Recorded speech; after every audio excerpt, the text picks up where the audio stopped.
अस्सलाम वालेकुम जी, welcome back my YouTube channel Ziddi vision club. दोस्तों उम्मीद करते हैं सब भाई खैरियत से होंगे, फिटफाट होंगे। लें जी, आज उस्ताद जोजी साहब आए हैं कबूतर उड़ाकर, और उस्ताद बिशारत शाह भी बैठे हुए हैं, और ये हमारे उस्ताद जी बैठे हैं खलीफा असगर साहब, और ये हमारे छब्बू भाई बैठे हुए हैं। नहीं असी चिट्टा कर देंगे उस्ताद जी, कि गल है सानू चिट्टा करते हैं। हेलो जी उस्ताद जी, तो उस्ताद जी कबूतर उड़ा के आए हैं। उस्ताद जी किहड़ी जगह ते? अस्सलाम वालेकुम।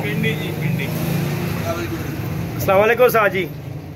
वालेकुम अस्सलाम। की हाल चाल है उस्ताद जी? उस्ताद जी सुनिया चाचा से उड़ा के आए थे। मैं गुजरांवाले छत लगा के आया। पहले 3 दिन तक कापुर मेरा गुजरांवाले लारी अड्डे के कोल नज़दीक छत है, महमूद छत वाले का नाम महमूद है। ठीक है। गुजरांवाले के कप दूसरा नंबर आया भाई। दूसरा नंबर आया। गुजरांवाले केड़ी जगह ते उस्ताद जी? गुजरांवाले लारी अड्डे के कोल बिल्कुल नज़दीक लारी अड्डे कोल महमूद छत का नाम महमूद है जी। ठीक हो गया। मैं भैन 15 छत्तां वैसे टेलीफोन पे 15 छत्तां उड़ा रहे हैं पूरे पाकिस्तान दियां। ठीक हो गया। ਇਹਦੇ ਵਿੱਚ ਸੱਖਰ ਦੀ ਛੱਤ ਜੀ ਭੈਣ ਜਿਹੜੇ ਕਿ 2-3 ਟੂਰਨਾਮੈਂਟ 2-3 1 by 1 ਬਾਜ਼ੀਆਂ ਜਿੱਤ ਚੁੱਕੇ ਨੇ ਤੇ ਸਵੇਰੇ ਉਹਨਾਂ ਦੀ ਫੇਰ 1 by 1 ਬਾਜ਼ੀ ਹੈ। ਇਸ ਲਈ ਭੈਣ ਮੈਂ ਗੁਜਰਾਤ 2 ਛੱਤਾਂ ਉਡਾ ਰਿਹਾ, ਉਹ ਵੀ ਇੱਕ ਛੱਤ ਕੰਮ ਜਿੱਤ ਚੁੱਕੀ ਹੈ। ਬਾਜ਼ੀਆਂ ਦੂਸਰੀ ਛੱਤ ਦੀਆਂ ਬਾਜ਼ੀਆਂ ਉੜਦੀਆਂ ਨੇ। ਇਸ ਤਰ੍ਹਾਂ ਹੁਣੇ ਅੱਜ ਮੈਂ ਤਾਜ਼ਾ ਤਰੀਨ ਅੱਜ ਇੱਕ ਛੱਤ ਉਡਾਈ ਹੈ ਇੰਡੀਆ ਜੀ ਛੱਤ ਉਡਾਈ ਹੈ। इंडिया की छत उड़ाई है भैन। टेलीफोन से सारिया छत्तां मैं टेलीफोन से फ्री कबूतरबाजी कर रहे हैं गरीबों वास्ते, कोई मुआवजा नहीं लै रहा। अच्छा जी साहब, किस्म को फोन से हर चीज़ उन्होंने दस रहे हैं कि भी यह दवाई दे दो, यह दवाई दे दो, तो उन्होंने अल्लाह पाक इज्जत दे रहा है, सानू दुआवां दे रहे हैं। मैं तकरीबन तमाम पहले इंटरव्यू बड़े इंटरव्यू लाए थोड़े दिन पहले, महीना पहले और कहा फ्री कबूतरबाजी कर रहे हैं, लेकिन लोगों ने मेरे को बड़ा फायदा उठाया। कई दोस्तों ने जिहड़े मतलब गरीब आदमी उन्होंने वाली तो मैं आप उन्होंने को जाके फ्री दवाई दे रहे हैं। अच्छा जी साहब जी। हुणे मैं पिंडियों वापस आया, कबूतरबाजी 3 दिन तक आप उड़ा के तो हुणे वापस पहुंचे। ते उस्ताद जी की प्रोसीजर है पिंडी दा? पिंडी दा की प्रोसीजर मौसम दा उस्ताद जी? मौसम बहुत गंदा है जी। 2 सुबह नेरी, रात को नेरी, सवेरे धुप, 40 टेंपरेचर हो जाएगा। पिंडी का कोई ऐसा स्थान नहीं है 40 टेंपरेचर जिहदा कबूतर मुड़ के निकल के आता हो 3-4 बजे।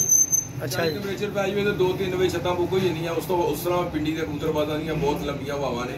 महताब साहब के कबूतर बहुत अच्छे उड़ रहे हैं, कैनी के बहुत अच्छे उड़ रहे हैं, औरंगजेब लगारी के बहुत अच्छे उड़ रहे हैं, अच्छी उस्ताद के बहुत अच्छे, मेरे अच्छे दोस्त भी ने सारे अच्छी उस्ताद के बड़े अच्छे कबूतर उड़ रहे हैं। तकरीबन उस मौसम के कबूतरबाजी के बेताज बादशाह ने सारे कबूतरबाज, खास करके महताब उन्होंने पहला कबूतर 3-3 4-4 बजे बह रहे, 8 बजे तो बाद 4-4 5-5 कबूतर बैठ गए। ठीक हो गया। ਤੇ ਯਾਨੀ ਕਿ ਉਸਤਾਦ ਜੀ ਉੱਥੇ ਦੇ ਮੌਸਮ ਦਾ ਤੁਸੀਂ ਇਹ ਨਹੀਂ ਕਹਿ ਸਕਦੇ ਕਿ ਇੱਕੋ ਜਿਹਾ ਰਹੇਗਾ? ਨਹੀਂ ਉੱਥੇ ਦੇ ਮੌਸਮ ਵਿੱਚ ਕੋਈ ਨਹੀਂ ਹੈਗਾ ਕਿ ਤੁਸੀਂ ਅੱਜ ਕੋਈ ਪਾਣੀ ਕੋਈ ਠੰਡੇ ਗਰਮ ਕਰ ਦਿੰਦੇ ਨੇ, ਕੱਲ ਨੂੰ ਮੌਸਮ ਉਹੀ ਹੋਏਗਾ। ਰਾਤੋਂ ਰਾਤ ਬਦਲ ਜਾਂਦਾ ਮੌਸਮ, ਦਿਨ ਕੁਛ ਰਾਤ ਕੁਛ ਦੁਪਹਿਰ ਕੁਛ। ਅੱਛਾ ਜੀ। ਟੈਂਪਰੇਚਰ ਕੋਈ ਨਹੀਂ ਹੁੰਦਾ, ਮਤਲਬ ਕਿ ਜਿਸ ਦਿਨ ਇੱਕ ਅੱਧਾ ਦਿਨ 40 39 2 दिन ਖਲੋ ਜਾਵੇ ਤੇ ਜਿਹੜੇ ਪਿੰਡੀ ਦੇ ਕਬੂਤਰਬਾਜ਼ ਨੇ ਉਹਨਾਂ ਦੇ ਭਾਵੇਂ ਫਿਰ ਪੰਜਾਬੀ ਦਾ ਲਫ਼ਜ਼ ਹੈਗਾ ਉਹਨਾਂ ਦੇ ਮੂੰਹ ਨਿਕਲ ਜਾਂਦੀ ਬਾਜੀ। ਅੱਛਾ ਜੀ ਸਾਹਿਬ ਜੀ। ਤੇ ਉਸਤਾਦ ਜੀ ਆਪਣੇ ਲਾਹੌਰ ਦੇ ਮੌਸਮ ਦਾ ਕੀ ਕਹੋਗੇ? ਦੇ ਭਾਵੇਂ ਕਬੂਤਰ ਵੀ ਲਾਹੌਰ ਦਾ ਮੌਸਮ ਸ਼ਦਾਦਾ ਮੌਸਮ ਹੈ ਜੀ। ਜਿਸ ਕਬੂਤਰਬਾਜ਼ ਨੇ ਲਾਹੌਰ ਚ ਕਬੂਤਰ ਉਡਾਏ ਉਹਨੂੰ ਅਸੀਂ ਸਲੂਟ ਕਰਦੇ ਹਾਂ ਭਾਵੇਂ, ਕਿਉਂਕਿ ਲਾਹੌਰ ਚ ਕਬੂਤਰਬਾਜ਼ੀ ਕਰਨਾ ਹੀ ਫਨ ਹੈ। ਅੱਛਾ ਜੀ ਸਾਹਿਬ ਜੀ। ਯਾਨੀ ਕਿ ਕਹਿਣ ਦਾ ਮਤਲਬ ਕਿ ਸਾਡੇ ਲਾਹੌਰ ਦੀ ਕਬੂਤਰਬਾਜ਼ੀ ਟਫ ਹੈ ਜੀ। जिस मेरा बिरादरी का मेरा भाई राणा कुक्कू असमत अली राणा कुक्कू साहब बहुत अच्छे कबूतर उड़ रहे हैं जी माशाल्लाह। अल्लाह पाक इस तरह ही उड़ते रहन और इस तरह ही वो जिंदा रहे, असं खुश होंगे रहिए। हाँ जी, ये गल है जी। शाह जी तुसी की कहना चाहोगे जी किस बारे जनाब? कबूतरबाजी के बारे च। शाह जी कबूतरबाजी जी यार मैं उन्होंने उस्तादां तो बड़ा फायदा भुना कि जेड़े ना जाते ने शौक बड़ा उन्होंने कबूतर उड़ाउण दा। ਤੇ ਉਸ ਤੋਂ ਬਾਅਦ ਜਦੋਂ ਕਬੂਤਰ ਨਹੀਂ ਉੜਦੇ ਤੇ ਕਹਿੰਦੇ ਨੇ ਕਬੂਤਰ ਹੀ ਐਨੇ ਜੋਗੇ। ਜਦੋਂ ਕਬੂਤਰ ਹੀ ਐਨੇ ਜੋਗੇ ਤੁਸੀਂ ਉਸਤਾਦ ਕਾਹਦੇ ਹੋ? ਤੁਸੀਂ ਪਹਿਲੇ ਦੇਖੋ ਕਿ ਯਾਰ ਕਬੂਤਰ ਐਨੇ ਜੋਗੇ ਅਸੀਂ ਹੱਥ ਹੀ ਨਾ ਪਾਈਏ। ਕੀ ਬਾਤ, ਇਹ ਕੀ ਗੱਲ ਹੋਈ ਭਲਾ ਕਿ ਕਬੂਤਰ ਹੀ ਐਨੇ ਜੋਗੇ ਤੁਸੀਂ ਹੱਥ ਕਿਉਂ ਪਾਉਂਦੇ ਹੋ? ਬਹੁਤ ਸ਼ੌਕ ਹੈ ਤੁਹਾਨੂੰ ਕਬੂਤਰ ਉਡਾਉਣ ਦਾ।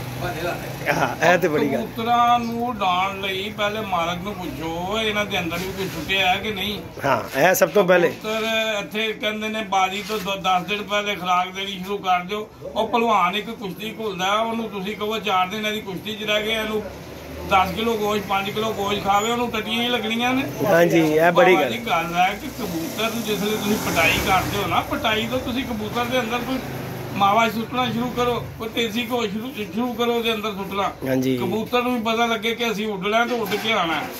ਹਾਂਜੀ ਬਸ ਇਹ ਗੱਲ ਹੈ ਕਿ ਜਨਾਬ ਕਿ ਉਸਤਾਦਾਂ ਦੀ ਬਸ ਇਹੀ ਹੈ ਕਿ ਯਾਰ ਕਬੂਤਰ ਜੇ ਤੁਹਾਡੇ ਵਾਰੇ 'ਚ ਨਹੀਂ ਹੈਗੇ ਤੇ ਕਬੂਤਰਾਂ ਨੂੰ ਹੱਥ ਨਾ ਪਾਓ ਤੇ ਇਹ ਮਤ ਕਹੋ ਕਬੂਤਰ ਹੀ ਐਡੇ ਜੋਗੇ ਸੀ। ਉਹ ਬਾਬਾ ਜੀ ਉਸਤਾਦ ਜੀ ਤੁਸੀਂ ਐਡੇ ਜੋਗੇ ਸੀ ਜੀ, ਤੁਸੀਂ ਤੁਹਾਡੇ ਕੋਲ ਕਬੂਤਰ ਨਹੀਂ ਉੱਡੇ। ਜੇ ਤੁਸੀਂ ਐਡੇ ਜੋਗੇ ਹੁੰਦੇ ਤੇ ਕਬੂਤਰ ਮੈਂ ਤੇ ਐਸੇ ਉਸਤਾਦ ਵੀ ਦੇਖੇ ਨੇ। ਉਸਤਾਦ ਉਹ ਮੁੱਕ ਗਏ ਨੇ ਯਾਰ ਪੁਰਾਣੇ ਉਸਤਾਦ। ਅੱਜ ਮੈਡੀਕਲ ਦੇ ਉੱਤੇ ਸਾਰਾ ਕਬੂਤਰ ਚੱਲਦਾ ਪਿਆ। ਉਹ ਕਿੱਥੇ ਸਾਡੇ ਦੌਰ ਦੇ ਵਿੱਚ ਯਾਰ 60 ਸਾਲ ਮੇਰੀ ਉਮਰ ਹੋ ਗਈ ਹੈ। ਸਾਡੇ ਦੌਰ 'ਚ ਦੇਸੀ ਨੁਸਖੇ ਹੁੰਦੇ ਸੀ, ਕਬੂਤਰ ਦੀ ਵਾਪਸੀ ਵੀ ਮੁਮਕਿਨ ਹੁੰਦੀ ਸੀ। ਤੇ ਹੁਣ ਜਨਾਬ ਇਹਦੀ ਅਡਾਓ ਮੈਡੀਸਨ ਦੇ ਕੇ ਤੇ ਪਤਾ ਹੀ ਨਹੀਂ ਹੁੰਦਾ ਇਹਨੂੰ ਆਏ ਨੂੰ ਸਾਹਮਣਾ ਕਿਸ ਤਰ੍ਹਾਂ। ਉਹ ਕਬੂਤਰ ਉਡਾਉਣਾ ਹਰ ਬੰਦੇ ਨੂੰ ਪਤਾ, ਹਰ ਬੰਦੇ ਦੀ ਜੇਬ 'ਚ ਮੋਟੀ ਵਾਲ ਹੈ। ਲੇਕਿਨ ਗੱਲ ਹੈ ਕਿ ਤੁਸੀਂ ਇਹ ਮੈਨੂੰ ਦੱਸੋ ਕਿ ਕਬੂਤਰ ਨੂੰ ਆਏ ਨੂੰ ਸਾਹਮਣਾ ਕਿਸ ਤਰ੍ਹਾਂ। ਉਹ ਵੱਡੀ ਗੱਲ ਸਾਹਮਣ ਦੀ ਜੇ ਬਾਬਾ ਜੀ ਇਸ ਤਰ੍ਹਾਂ ਗੱਲ ਹੈ ਸਾਹ ਜੀ। ਮੈਡੀਸਨ ਦੇ ਮਾਮਲੇ 'ਚ ਸ਼ਾਹ ਜੀ ਤੁਸੀਂ ਉਸਤਾਦ ਜੋਜੀ ਨੂੰ ਕੀ ਕਹੋਗੇ? ਮੈਡੀਸਨ ਦੇ ਮਾਮਲੇ 'ਚ ਦੇਖੋ ਜੀ, ਮੈਡੀਸਨ ਦੇ ਮਾਮਲੇ 'ਚ ਤੇ ਉਸਤਾਦ ਜੋਜੀ ਬੇਤਾਜ ਬਾਦਸ਼ਾਹ। ਅੱਛਾ ਜੀ। ਔਰ ਅੱਲਾ ਨੇ ਇਹਨੂੰ ਬੜੀ ਇਹਦੇ ਪਿੰਡ 'ਚ ਇੱਜ਼ਤ ਹੈ। ਹਾਂਜੀ ਬੜੀ ਅੱਲਾ ਪਾਕ ਨੇ ਇੱਜ਼ਤ ਖਾਸ ਬਖਸ਼ੀ ਹੈ ਕਿ ਜਿਸ ਪਿੰਡ 'ਚ ਗਿਆ ਇੱਜ਼ਤ ਅੱਲਾ ਪਾਕ ਨੇ ਇੱਜ਼ਤ ਅੱਲਾ ਸੋਹਣਾ ਬੇਸ਼ੱਕ ਜੀ ਅੱਲਾ ਪਾਕ ਹੀ ਦੇਣ ਵਾਲਾ। ਦੇਖੋ ਲੇਕਿਨ ਬੰਦੇ ਦੀ ਇਨਸਾਨ ਦੀ ਹਾਂਜੀ ਲਗਾਮਾਂ ਸ਼ੌਕ ਹੈ। ਕਬੂਤਰ ਨੂੰ ਅਸੀਂ ਪੱਲਾ ਮਾਰ ਦਿੰਨਾ, ਉਹਦੀ ਲਗਾਮ ਸਾਡੇ ਹੱਥ 'ਚ ਨਹੀਂ ਹੈਗੀ। ਨਹੀਂ ਹੈਗੀ ਅੱਜ ਕੱਲ ਤੇ ਜਿਹਦੇ ਹੱਥਾਂ 'ਚ ਲਗਾਮਾਂ ਉਹ ਵੀ ਕੁੜੀ ਹੈ ਘੋੜੇ ਨੂੰ ਖਿੱਚ ਲੈਂਦੇ ਨੇ, ਪਤਾ ਹੀ ਨਹੀਂ ਲੱਗਦਾ ਕੀ ਬਣਿਆ ਕੀ। ਕੋਈ ਸ਼ੱਕ ਨਹੀਂ ਜੀ ਗੱਲ। ਲੇਕਿਨ ਉਹ ਪੁਰਾਣੇ ਉਸਤਾਦ ਜਿਹੜੇ ਦੇਸੀ ਨੁਸਖੇ ਤੇ ਲਾਉਂਦੇ ਸੀ ਨਾ, ਉਹਨਾਂ ਦੀ ਕਬੂਤਰਾਂ ਦੀ ਵਾਪਸੀ ਦਾ ਪਤਾ ਹੁੰਦਾ ਸੀ ਕਿ ਉੱਤੇ ਨੇ ਤੇ ਵਾਪਸ ਹੋ ਜਾਣਾ। ਯਾਰ ਅੱਜ ਤੋਂ 40 ਸਾਲ ਪਹਿਲੇ ਲਾ ਲਓ ਜੀ, 40 ਸਾਲ ਪਹਿਲੇ ਤੁਸੀਂ ਯਕੀਨ ਕਰੋਗੇ ਜਿਹਦਾ ਕਬੂਤਰ 2:30-3 ਵਜੇ ਬਹਿੰਦਾ ਸੀ ਨਾ ਜੀ, ਉਹ ਲੋਕੀ ਦੇਖਦੇ ਸੀ ਕਿ ਯਾਰ ਕਿਹਦਾ ਕਬੂਤਰ 3 ਵਜੇ ਬੈਠਾ। ਤੇ ਹੁਣ ਤੇ ਤੁਸੀਂ 7 ਵਜੇ ਕਬੂਤਰ ਬਿਠਾਓ ਤੁਹਾਨੂੰ ਯਕੀਨ ਹੀ ਨਹੀਂ ਹੁੰਦਾ ਤੁਸੀਂ ਜਿੱਤੇ ਘਰੇ ਹੋ। ਹਾਂਜੀ ਗੱਲ ਹੈ ਕਿ ਮੈਡੀਸਨ ਨੇ ਤਿੱਖੇ ਜ਼ਰੂਰ ਕਰਦੇ ਨੇ ਕਬੂਤਰ। ਹਾਂਜੀ ਗੱਲ ਭੈਣ ਜੀ ਪਤਾ ਨਹੀਂ ਕਬੂਤਰ ਵੀ ਹੁਣ ਕਾਹਦੇ ਬਣ ਗਏ ਨੇ, ਕੀ ਕਲਾਸ ਪਾ ਕੇ ਜਨਾਬੇ ਲਈ। ਅਸੀਂ ਤੇ ਆਪਣੇ ਦੌਰ ਦੀ ਗੱਲ ਕਰਦੇ ਜੀ, ਸਿੱਧੀ ਸਾਦੀ ਗੱਲ ਹੈ। ਹਾਂ ਕੋਈ ਵੱਲ ਫਰੇਬ ਨਹੀਂ ਹੈ, ਸਿੱਧੀਆਂ ਗੱਲਾਂ 'ਚ ਕਬੂਤਰ ਨੂੰ ਮੇਨ ਗੱਲ ਜੇ ਫੇਰ ਮੇਰੀ ਤਾਕੀਦ ਹੈ ਕਿ ਕਬੂਤਰ ਦੇ ਅੰਦਰ ਹੀ ਕੁਝ ਹੋਏਗਾ ਤੇ ਕਬੂਤਰ ਉੱਡੇਗਾ। ਹਾਂਜੀ ਇਹ ਭਲਵਾਨ ਵਾਲੀ ਗੱਲ ਹੀ ਹੈ ਜੀ, ਬਿਲਕੁਲ ਸੇਮ ਭਲਵਾਨ ਵਾਲੀ ਗੱਲ ਹੈ। ਜੇ ਤੁਸੀਂ ਕਹੋ ਲੋ ਜੀ ਆ ਫਿਰਤਾਂ ਸ਼ੁਰੂ ਹੋ ਗਈਆਂ ਨੇ ਤੇ ਇਹਨਾਂ ਨੂੰ ਭੈਣ ਜੋ 40 ਗੋਲੀਆਂ ਦੇਣੀਆਂ ਸ਼ੁਰੂ ਕਰੋ, ਉਹ ਯਾਰ ਉਹਨੇ ਕਿੱਥੇ ਹਜ਼ਮ ਕਰਨੀਆਂ ਵਿਚਾਰਿਆਂ ਨੂੰ ਪਤਾ ਹੀ ਨਹੀਂ ਹੈ। ਅੱਛਾ ਚੱਲ ਮਿਹਰਬਾਨੀ ਹਾਂਜੀ ਗੱਲ ਹੈ। ਤੇ ਯਾਰ ਤੇਰੇ ਚੈਨਲ ਦੀ ਵਸਾਦਤ ਨਾਲ ਇੱਕ ਗੱਲ ਚਿੜੀ ਮਾਰਾਂ ਨੂੰ ਖਾਸ ਤੌਰ ਤੇ ਕਹਿਣਾ ਹੁਕਮ ਕਰੋ ਕਿ ਜਨਾਬ ਭਾਈ ਤੁਸੀਂ ਤੇ ਸ਼ੌਕ ਕਰਦੇ ਨਹੀਂ 40 ਫੁੱਟ ਦੇ ਝਾੜ ਰੱਖੇ ਨੇ। ਉਹ ਜਿਹਦਾ ਕਬੂਤਰ ਫੜੋ ਕੋ ਕੜੀ ਕੁੜੀ ਵਾਲਾ ਉਹ ਆਪਣਾ ਨੰਬਰ ਵਾਲਾ ਉਹਨੂੰ ਫੋਨ ਕਰਕੇ ਮਾਕੂਲ ਪੈਸਿਆਂ ਦਾ ਉਹਨੂੰ ਕਬੂਤਰ ਦੇ ਦਿਓ। ਠੀਕ ਹੋ ਗਿਆ ਯਾਰ, ਤੁਸੀਂ ਕਬੂਤਰ ਫੜ ਕੇ ਕਹਿੰਦੇ ਹੋ 5000 ਦੇ ਜੋ, ਉਹ ਗਰੀਬ ਬੰਦੇ ਦੀ ਭਾਵੇਂ 1000 ਦੀ ਨਾ ਔਕਾਤ ਹੋਵੇ। ਸਹੀ ਬਾਤ ਹੈਗੀ ਹੈ। ਉਹਦਾ ਸ਼ੌਕ ਖਰਾਬ ਕਰਦੇ। ਠੀਕ ਹੈ ਤੁਸੀਂ ਜਾਲ ਤੇ ਪੈਸੇ ਲਾਏ ਨੇ, ਜਾਲ ਬਣਾਇਆ, ਜਾਲ ਉੱਚਾ ਰੱਖਿਆ, ਲੇਕਿਨ ਨਾ ਮਕੂਲ ਦੇ ਪੈਸੇ ਲਾ ਕੇ ਕਬੂਤਰ ਦੇ ਦਿਆ ਕਰੋ। ਇਹ ਖਾਸ ਤੌਰ ਤੇ चिड़ी मारा ਨੂੰ ਮੇਰੀ ਹਦਾਇਤ ਹੈ। ठीक होगा जी। हाँ जी ले जी व्यूअर, ये चिड़ी मारों के लिए ये पैगाम है जी शाह जी का कि जी कबूतर पैसे लेके दे दिया करें, इस तरह ना दे। आपकी बड़ी मेहरबानी है। अब जी बैठे हैं ये चप्पू उस्ताद के पास, इनसे भी कुछ पूछते हैं कबूतरबाजी के मतलब। हाँ जी उस्ताद जी की कहना चाहोगे? कबूतरबाजी का मतलब सब भरा अच्छे ने, शौक कर रहे ने अच्छे तरीके नाल। नहीं शौक तो सारे ही भरा कर रहे ने उस्ताद जी।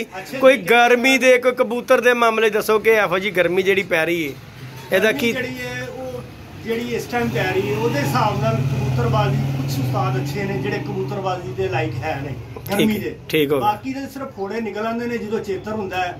ਉਹ ਕਹਿੰਦੇ ਜੀ ਮੇਰੇ 7 ਵਜੇ ਤੋਂ ਬਾਅਦ ਹੀ ਬੈਠਦੇ ਨੇ ਤੇ ਮੇਰੇ ਤੇ ਬਹਿਣੇ 7 ਵਜੇ ਤੋਂ ਬਾਅਦ ਹੀ ਨੇ। ਜਿਸ ਟਾਈਮ ਉਹ ਫਿਰ ਉਡਾਉਂਦੇ ਨੇ ਥੋੜੀ ਜਿਹੀ ਟੈਂਪਰੇਚਰ ਵੱਧਦਾ ਜਿਸ ਟਾਈਮ ਠੀਕ ਹੋ ਗਿਆ 38 ਦੀ ਘਰੀ ਹੁੰਦਾ ਤੇ ਫਿਰ ਉਹਨਾਂ ਦੀ ਫੂਕ ਨਿਕਲ ਜਾਂਦੀ ਹੈ। ਉਹ ਫਿਰ ਵੇਖਦੇ ਨੇ ਯਾਰ ਇਹ 4 ਨਹੀਂ ਆਏ ਤੇ ਅੱਜ 5 ਨਹੀਂ ਆਏ। ਹਾਂ ਇਹ ਤੇ ਗੱਲ ਨਹੀਂ ਆਏ ਕਿਉਂਕਿ ਉਹਨਾਂ ਦੀ ਆਪਣੀਆਂ ਹਰਕਤਾਂ ਦੀ ਵਜ੍ਹਾ ਤੋਂ 4-5 ਜਾਂਦੇ ਨੇ, ਕਿਉਂਕਿ ਉਹਨਾਂ ਨੂੰ ਇਹ ਨਹੀਂ ਪਤਾ ਕਿ ਇਹਨਾਂ ਨੂੰ ਕਿਸ ਤਰ੍ਹਾਂ ਛੱਡਣਾ ਹੈ।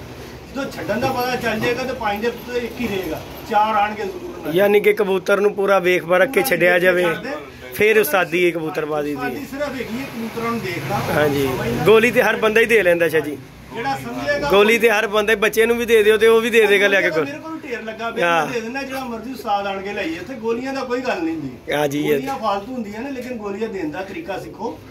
ਉਹਨਾਂ ਨੂੰ ਉਡਾਉਣਾ ਤਰੀਕਾ ਸਿੱਖੋ। ਗੋਲੀਆਂ ਦਿੰਦੇ ਨੇ ਪਰ ਉਹ ਗੋਲੀਆਂ ਦੀ ਮਿਕਦਾਰ ਦਾ ਨਹੀਂ ਦੱਸਦੇ ਜੀ ਇਹਨੂੰ ਕਿੰਨੀ ਮਿਕਦਾਰ ਨਾਲ ਚਾਹੀਦੀ। ਉਹ ਤੇ ਫਿਰ ਉਸਤਾਦ ਜੀ ਇੰਨਾ ਕਿ ਜਿੰਨਾ ਪਰਿੰਦਾ ਯਾਰ। ਹਾਂਜੀ ਇਹ ਤੇ ਗੱਲ ਜ਼ੁਲਮ ਕਰਦੇ ਅਸੀਂ ਦੇਖਨੇ ਯਾਰ, ਕਬੂਤਰ ਡਿੱਗ ਕੇ ਮਰ ਜਾਂਦੇ ਨੇ।